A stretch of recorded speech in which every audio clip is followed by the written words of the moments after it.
Today, we focused on Levi's. They've really adjusted their strategy in terms of how they want to reach customers with more DTC access, whether that's through their own stores or online presence. And we'll get into those details today. Historically, Levi's has been a pioneer in the traditional jeans and denim arena, and more recently, they've been focusing on, again, this DTC sales strategy with standalone stores and programs. They've historically represented themselves through wholesalers and big retailers, but they're really forecasting that their DTC business will grow to majority revenue by 2027. And they'll open a lot of new net doors actually in fiscal year 24 and continue to devote those resources to online business and loyalty programs.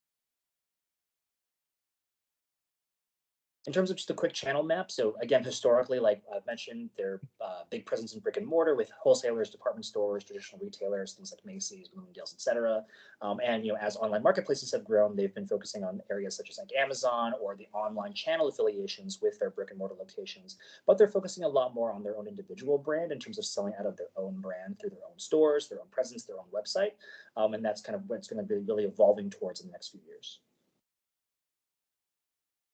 In terms of just why it's important, just given the change in retail environment, this is just something they feel like is necessary to adjust. If they reflect on their sales from the same 3-month period of last year, those sales are down actually 8% from the same period. And most of that's been attributed to a reduction in wholesale orders, which is a larger reflection on the retail marketplace when we think about how these wholesalers, department stores, physical locations, et cetera, have been facing diminished sales and diminished foot traffic in today's marketplace. But with that, I'll pass it on to kind of what those details might look like in terms of how Levi's might benefit or what might need to change.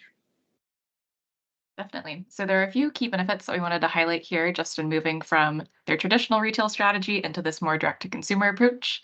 So the 3 key benefits are improved profitability margins, second, more control over that end-to-end customer experience, and then lastly, more access to consumer data.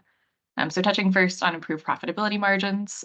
So with the elimination of some of the wholesale channel costs, and being able to go straight to customers here, we're hoping that they'll be able to eliminate some of that more costly upfront pass-through that can be associated with having those wholesale partners in their channel.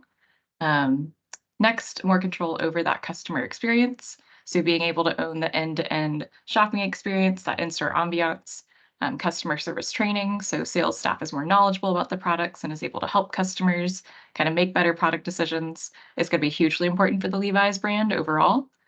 And then lastly, and maybe most importantly, is increased access to consumer data. So being able to access that zero-party and first-party consumer data will be hugely helpful in being able to refine their servicing and marketing models going forward. So a lot of upside here, but that's not to say that it doesn't have some risk associated with this decision.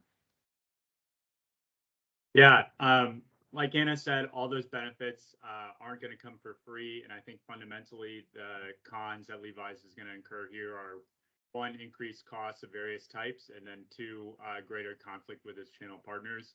Just moving left to right on this slide here, I think first and foremost, Levi's is going to incur greater capital expenditures going forward.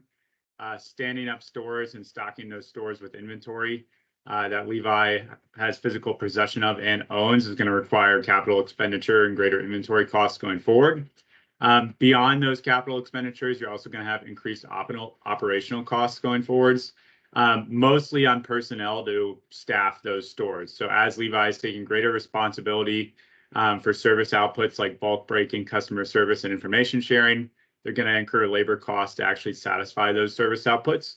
And then beyond that, they'll also have to deal with some transaction costs from end consumers as well through credit card fees.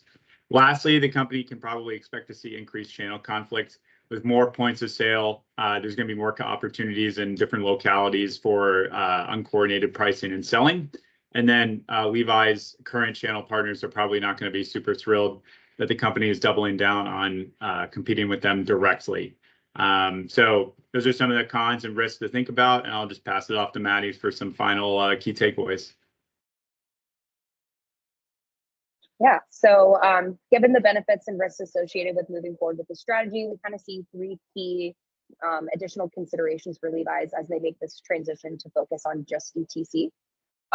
So first being an increased investment in customer service. So in order to build that, consistent brand across all of these new stores that they're opening, they're going to need to make investments in customer service technology and platforms, as well as training customer service teams properly to really deliver that consistent brand experience. Beyond that, they need to enhance their current loyalty program to utilize this new data from DTC interactions to help tailor rewards and promotions across all of their channels, whether that be through wholesalers or other retailers or even online. And then lastly, as Graham mentioned, there is the potential here for channel conflict. So they need to think through their negotiation strategies with their wholesale and retail partners, thinking about how they can leverage their sources of power to establish clear communication channels and still maintain those positive relationships as they pursue a more robust DTC strategy.